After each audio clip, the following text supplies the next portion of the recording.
The street was loud with traffic, footsteps, and people talking, but for the small child standing near the curb, the world felt painfully quiet.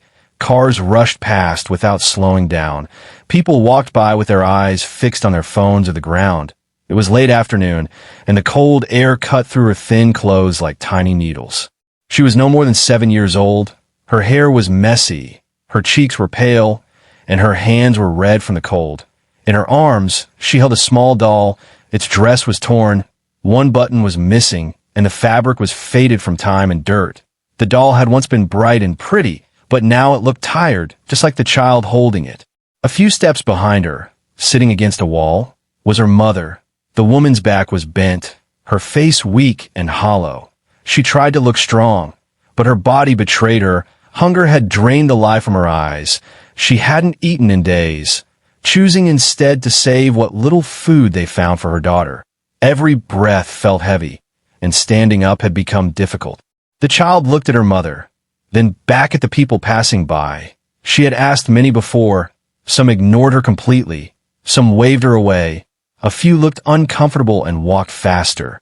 Each rejection made her grip the doll tighter, but she didn't cry. She had learned early that crying didn't change anything. Then she saw him. The man stepped out of a black luxury car parked near the sidewalk. He wore a clean suit, polished shoes, and a confident expression. He was clearly wealthy. Someone used to being respected and listened to. His phone was in his hand as he spoke quickly, clearly busy, clearly important. The child hesitated. Her heart began to race. She had promised her mother she would only ask one more person. Just one. She took a small step forward, then another. Her legs felt weak, but she forced herself to move. When the man ended his call and turned, he nearly walked past her. That's when she spoke. Her voice was soft, shaky, but clear enough to be heard. "Mister, can you buy my doll?" The man stopped, surprised. He looked down, confused, expecting to see a child asking for money. Not offering something, his eyes moved to the doll in her arms, then back to her face. She swallowed and continued, her voice trembling more now. "Mommy hasn't eaten in 3 days." Those words hung in the air, heavier than the noise of the street. For the first time that day, the man felt something hit his chest, something uncomfortable, something real. He looked past the child and noticed the woman sitting against the wall. Her head was lowered, her body barely moving. She tried to avoid his gaze, ashamed, tired, and afraid of being judged. The man had seen beggars before. Many times he had given money sometimes, ignored them other times. It was part of city life, something he thought he understood. But this was different. The child wasn't asking for charity. She was trying to sell the only thing she owned. The wind blew, and the child shivered. She hugged the doll closer, waiting for his answer. Her eyes held fear, hope, and determination all at once. She didn't know this man. She didn't know if he was kind or cruel. She only knew her mother was starving. The man opened his mouth to speak, then paused. For the first time in years, his mind wasn't racing with meetings or numbers. It was quiet. His eyes stayed on the child, and something deep inside him stirred, a memory he had long buried. Around them, people continued to walk by, unaware that a life-changing moment was unfolding on that cold street. To everyone else, it was just another day, another homeless child, another wealthy man. But for the child, this was everything. She stood there, waiting, holding her worn doll, hoping that this stranger would see her, really see her, not as a problem, not as a beggar, but as a child trying to save her mother. And in that moment, the millionaire realized that this was not a small request. This was a test of who he truly was. The street grew colder, the silence between them heavier, and the child's small voice echoed in his mind, changing something inside him forever. The man remained standing in front of the child, longer than he had planned. He was used to quick decisions, fast answers, and moving on, but this moment refused to be rushed. The city noise felt distant, like it belonged to another world. He looked at the doll again. It was small, cheap, and clearly old. In his world, toys like this were bought without thought and thrown away without care. Yet here it was, held like a treasure, offered as payment for survival. The man asked softly, "Is this your only doll?" The child nodded, tightening her arms around it. She did not smile. She did not beg. She only answered honestly, "Yes, my mommy gave it to me when we still had a home." That sentence hit him harder than he expected. He felt a strange pressure behind his eyes, something he quickly tried to ignore. He had trained himself not to feel too much. Feelings made people weak, or so he believed. He glanced again at the woman sitting against the wall. Her clothes were clean but worn. Her hand shook slightly as she tried to pull her jacket closer around herself. She was trying to look strong for her child, even while her body was giving up. The man asked the child, "Why hasn't your mother eaten?" The child looked down at her shoes before answering. "She says she is not hungry, but I hear her stomach at night." That was the moment something cracked inside him. He remembered nights long ago when hunger sounded the same way in his own stomach, a memory he had locked away behind success and money. He straightened his suit, uncomfortable now, not because of the cold, but because of what he was feeling. He told himself this was not his responsibility. He reminded himself he had meetings, deadlines, a life waiting for him. Still, he did not move. People walked past them. Some noticed the scene and quickly looked away. Others whispered or stared for a moment before continuing on. No one stopped. No one asked questions. The man realized something unsettling. If he walked away right now, this child would still be here tomorrow, and the next day, and the day after that, holding the same doll, asking the same question. He crouched down so he was at the child's eye level. That alone surprised her. Rich men usually spoke down to people like her, or not at all. She took a small step back, unsure. "I'm not going to take your doll," he said gently. Her eyes filled with fear instantly. She thought she had failed, that she had chosen the wrong person. Her lips trembled, but she did not cry.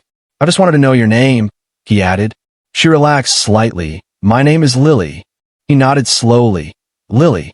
Saying her name made her real. Not a story, not a problem, not a stranger, just a child. He stood up and removed his coat, placing it carefully around her shoulders. The coat was far too big, but warm. She looked up at him in surprise. No one had given her something without asking for anything in return in a very long time. The man then turned toward her mother. "Ma'am, when was the last time you ate?" The woman hesitated. Shame burned in her chest. She did not want pity. She did not want to be seen as weak, but her body answered before her mouth could lie. 3 days, she whispered. He nodded, not judging, not reacting, just listening. For the first time in years, he felt fully present. He reached into his pocket, not for loose change, but for his wallet. Then he stopped, realizing money alone was not enough. Not today, not for this. He looked around, then pointed across the street toward a small cafe. "Can you walk?" he asked. The woman looked confused. "Yes." "Good," he said, "because we're going to eat." Lily's eyes widened. She clutched the doll tighter, afraid this kindness might disappear if she moved. The man held out his hand, not rushed, not demanding, just open. And in that simple gesture, a line was crossed, a moment passed, a life quietly began to change. They walked slowly toward the small cafe across the street. The mother felt weak with every step, but she kept moving because she did not want to disappoint her child. Lily held the man's hand tightly, afraid that if she let go, this moment would vanish like all the others before it. Inside the cafe, warmth wrapped around them. The smell of fresh bread and hot food filled the air, making the mother's stomach twist painfully. She lowered her eyes, embarrassed by how much she wanted to eat, how much she needed it. The man guided them to a table near the window. He pulled out a chair for the mother and waited until she sat down. That small act of respect made her throat tighten. No one had treated her like this in a long time. Lily climbed onto her chair and carefully placed the doll beside her, as if making sure it was safe. The man noticed and smiled softly. When the waiter arrived, the man ordered without hesitation. He asked for warm soup, bread, a full meal, and milk for the child. The mother tried to protest, her voice weak, saying it was too much, but the man gently shook his head. "Today you eat," he said calmly. When the food arrived, the mother stared at it for a long moment. Tears filled her eyes. She lifted the spoon, but her hand shook so badly she had to pause. Lily watched her closely, worry written on her small face. "It's okay, Mommy," Lily whispered. That was all it took. The mother broke down quietly, tears falling into the soup. Not loud, not dramatic, just the release of pain she had carried for too long. The man looked away, giving her privacy. He focused on Lily instead. "Do you like school?" he asked. Lily nodded slowly. "I used to go." "Why did you stop?" he asked gently. "We had to leave our house," she said. "Mommy said school will come back later." Later, that word echoed in the man's mind. He remembered saying the same thing to himself years ago, when life was hard and hope was thin. The mother finally began to eat, slowly at first, then with more strength. Color returned to her face, breath by breath, spoon by spoon. Lily drank her milk carefully, savoring every sip. The man watched them, something heavy shifting inside him. This was not charity, this was not generosity, this was responsibility. After the meal, the mother wiped her eyes and looked up at him. "I don't know how to thank you," she said, her voice breaking. "You already did," he replied, "by letting me help." She hesitated, then spoke softly. "My name is Anna." He nodded. "I'm Daniel." Names changed everything. They were no longer strangers passing through each other's lives. They were people. Daniel asked where they had been sleeping. Anna hesitated, shame flickering across her face. "Wherever we can," she admitted. Daniel leaned back, thinking this was bigger than a meal, bigger than a warm coat. He could walk away after this, knowing he had done something good, but that thought felt wrong, incomplete. He looked at Lily, who was gently brushing the doll's hair with her fingers, protecting it like a friend. "Would you like a place to sleep tonight?" Daniel asked carefully. Anna froze. Fear and hope collided inside her. She had learned to be careful with promises. Promises often broke people. "Yes," she whispered. Daniel nodded, already making a plan. "You will not sleep outside tonight." Lily's eyes widened. She looked at her mother, then back at Daniel. "Really?" she asked, her voice barely louder than a breath. "Yes," he said firmly. Outside, the city continued its fast pace, unaware of what was happening inside the small cafe. But for Anna and Lily, the world had slowed down, shifted just enough to let light in. Daniel stood up and held out his hand again. This time, Anna took it without hesitation. As they walked out together, none of them knew what tomorrow would bring, but for the first time in a long time, tomorrow did not feel terrifying. And the doll, once offered for survival, now rested safely in Lily's arms. No longer a price, but a promise. Night had settled over the city by the time Daniel led Anna and Lily into a quiet hotel near the main road. The building was simple but clean, warm light glowing through its windows. To Anna, it looked like a palace. Inside, the air smelled of fresh linen and soap. Lily stopped walking for a moment, staring at the shiny floor beneath her feet, afraid she might make it dirty. Anna gently guided her forward, whispering that it was okay. At the front desk, Daniel spoke calmly, confidently, like someone who belonged anywhere he stood. He booked a room without hesitation. Then he turned to Anna and handed her the key. "This is yours," he said, simply. Anna's fingers trembled as she took it. A room, a door that locked, a place where no one would chase them away. It felt unreal. Upstairs, when Anna opened the door, Lily gasped. The room was small but warm, with 2 clean beds, white pillows, and a bathroom that smelled like flowers. Lily ran to the bed and touched it carefully, as if it might disappear. "Mommy, it's soft," she whispered.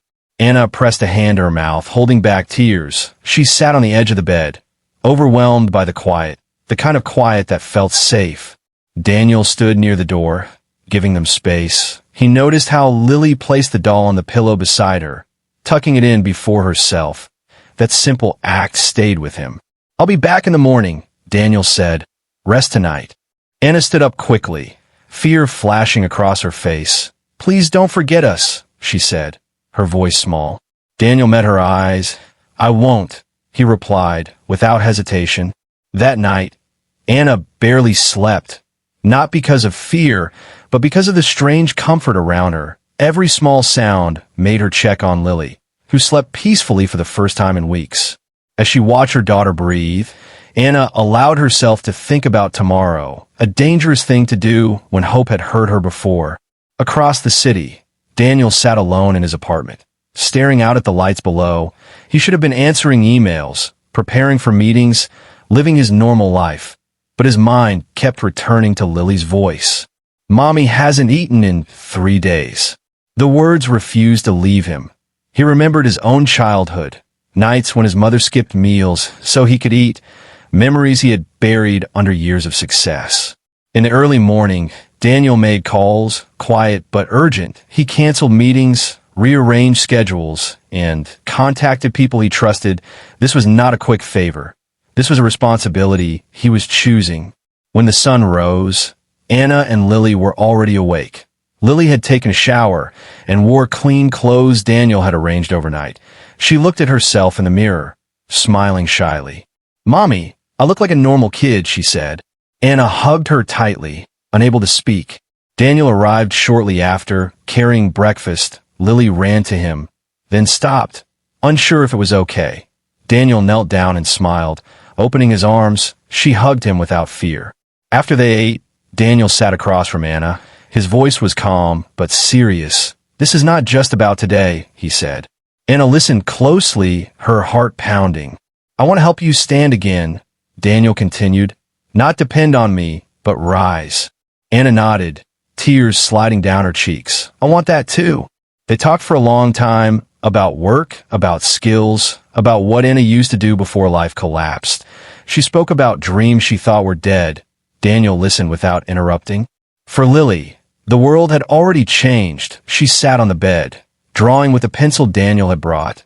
The doll watched beside her, no longer a shield, but a friend. As they prepared to leave the room, Anna looked back once more, memorizing the feeling of safety. She did not know how long it would last, but she knew one thing. This man had not just given them a night indoors. He had opened a door in their lives that had been closed for far too long. And somewhere deep inside Daniel, a part of him that had been forgotten was finally awake. Morning sunlight filled the small room as Anna folded the blanket carefully, not because anyone asked her to, but because she wanted to respect the space she had been given. Lily sat on the bed beside her, tying her shoes slowly, afraid that once they left, everything might return to how it was before.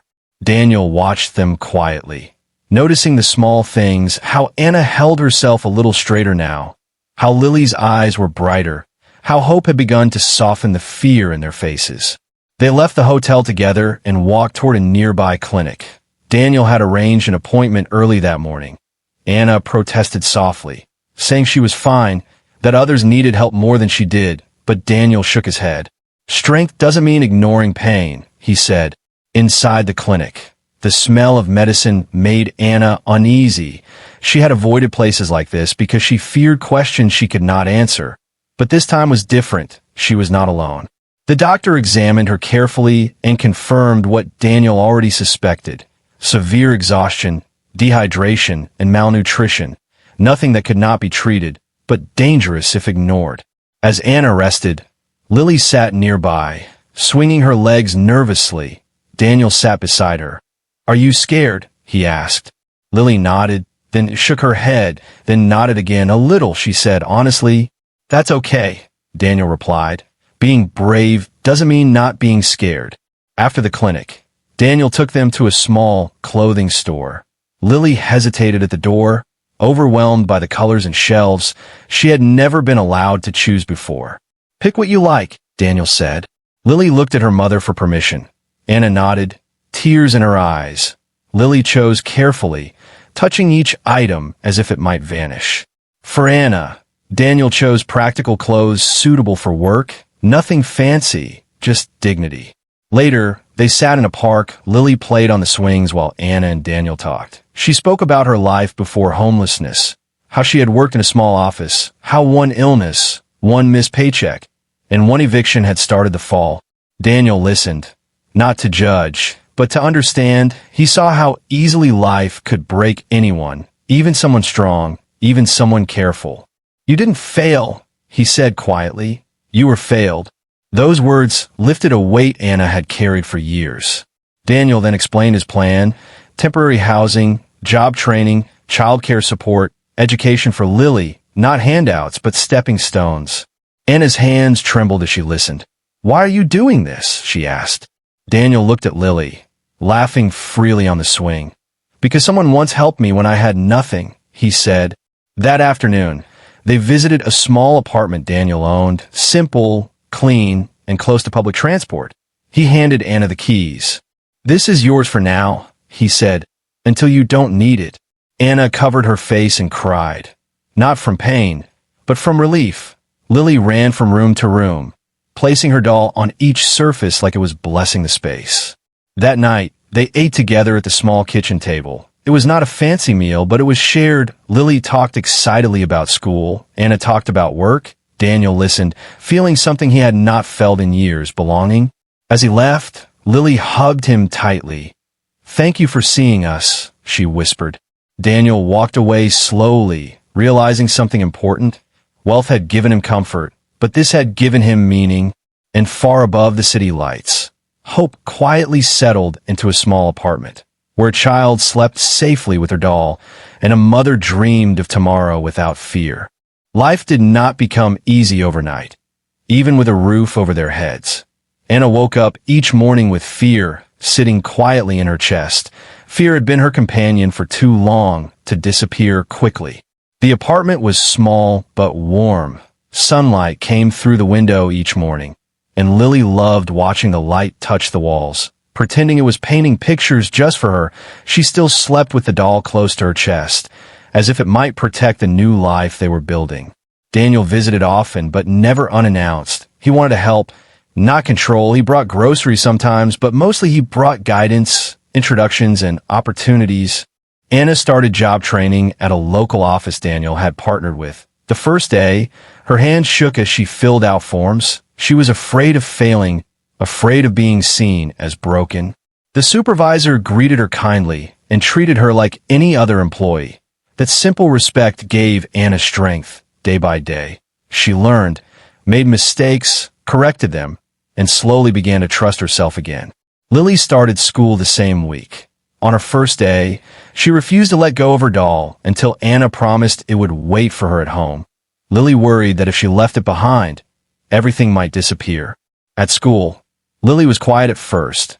Watching other children laugh and play made her feel different, but a teacher noticed her kindness, how she shared pencils and smiled softly.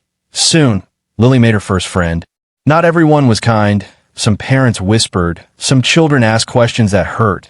Lily came home, once with tears in her eyes, asking why they used to sleep outside. Anna held her tightly. "Because life was hard," she said, "not because we were bad." Those words healed more than Lily. They healed Anna too. Daniel faced his own struggles. His decision to change one life had started a ripple effect. His board questioned his priorities. His friends joked about his sudden seriousness. He began a small foundation quietly, focused on families like Anna's, not for attention, not for praise, but because he could not ignore what he had seen. One evening, Anna invited Daniel for dinner. She cooked with pride, serving food she had prepared herself. It was simple, but full of love. "This is the first meal I've made in my own home in years," she said, smiling through tears. Daniel felt humbled. This was more meaningful than any award. Later that night, Daniel sat alone, reflecting on how close Anna and Lily had been to disappearing into the city forever, forgotten by everyone, including himself. He realized that money had once protected him from seeing pain.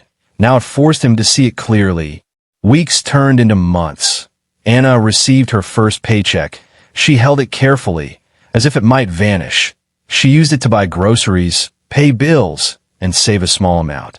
Lily placed the paycheck envelope beside her doll, calling it their lucky charm. But just as life began to feel stable, a letter arrived, an old debt, a forgotten mistake from the past, threatening eviction. Anna's hands shook as she read it. Fear rushed back like a storm. She felt herself slipping into panic. She called Daniel, her voice breaking, ashamed to need help again. Daniel listened quietly, then said, "We will face this together." They sat at the table, papers spread out, making plans, negotiating, solving. This time, Anna was not alone, and that made all the difference. That night, Lily slept peacefully, unaware of the storm her mother had faced and survived. The doll rested beside her, no longer a symbol of desperation, but of resilience. Outside, the city moved on, but inside that small apartment, strength was being rebuilt piece by piece. Months passed, and life for Anna and Lily began to settle into a rhythm. The fear that had once gripped every waking moment was slowly being replaced with hope. Anna woke up each morning with purpose, not dread. She prepared breakfast, helped Lily get ready for school, and walked to her job with a small sense of pride she had not felt in years. Lily skipped to the bus stop each morning, clutching her doll, but now she held her head high, excited to see friends and learn new things. She laughed freely in ways that made Anna's heart ache with relief, because laughter had been rare in their lives, and now it was returning.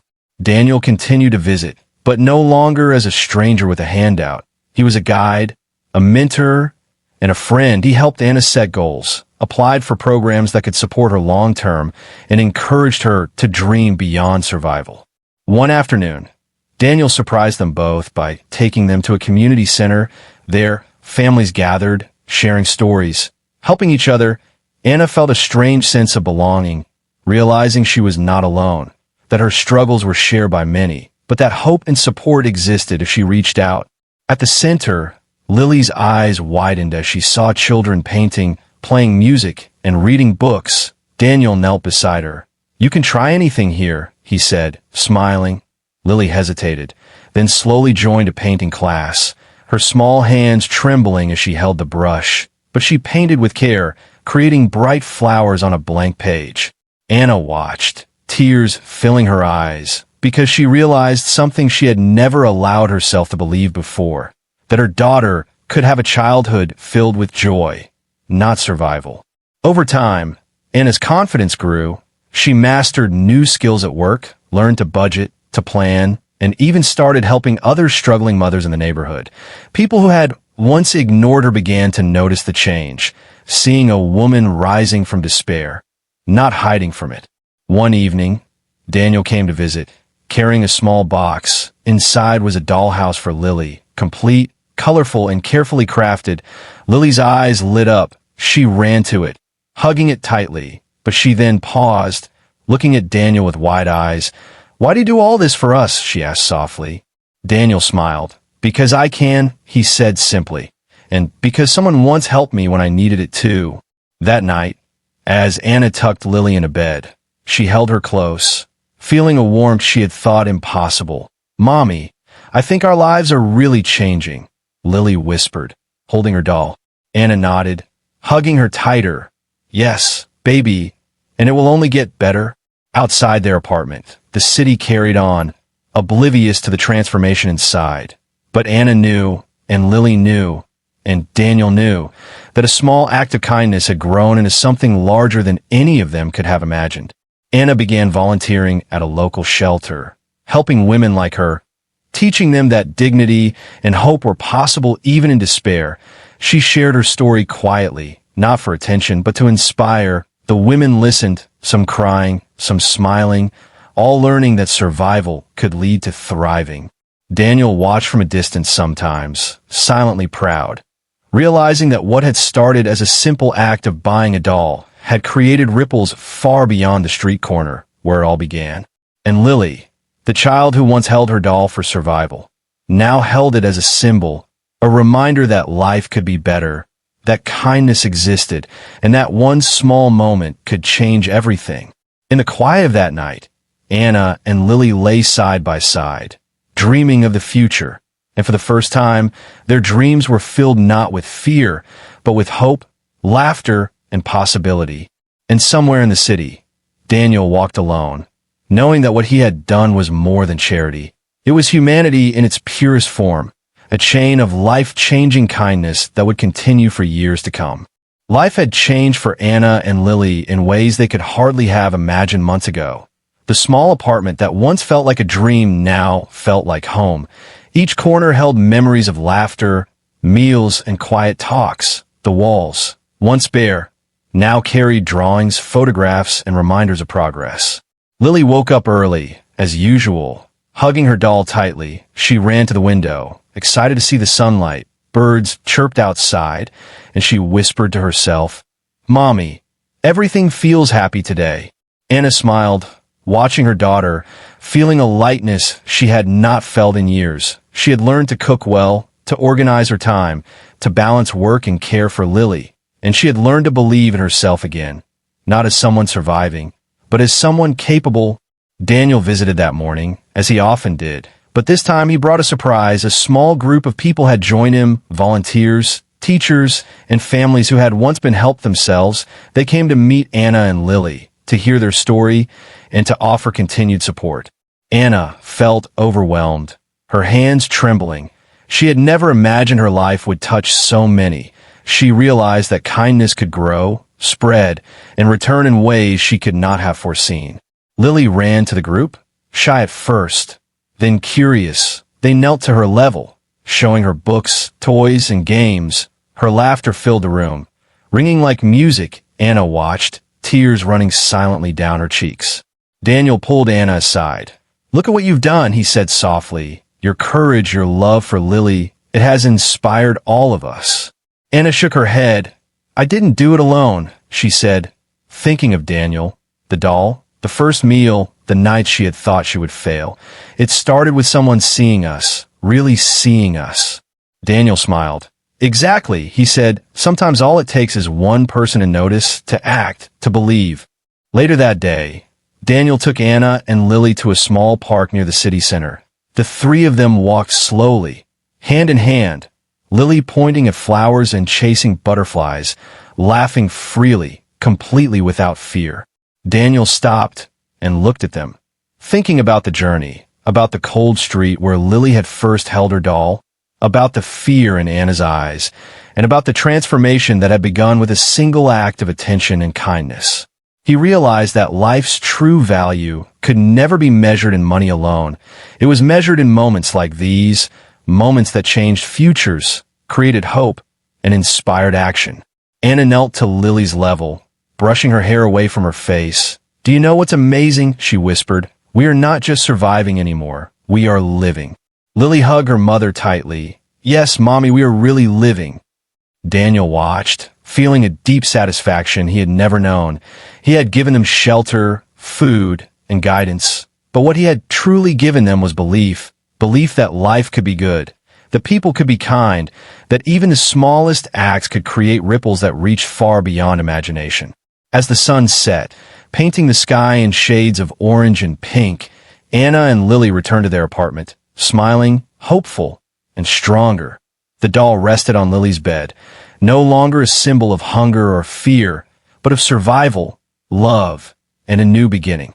Daniel walked away quietly, knowing that this story would continue, that his life and theirs were forever changed, not by money, but by courage, compassion, and the simple power of noticing someone in need. In the quiet of that night, the city slept, unaware of the small lives transformed, but Anna and Lily dreamed freely, dreaming of a future full of hope, laughter, and endless possibility.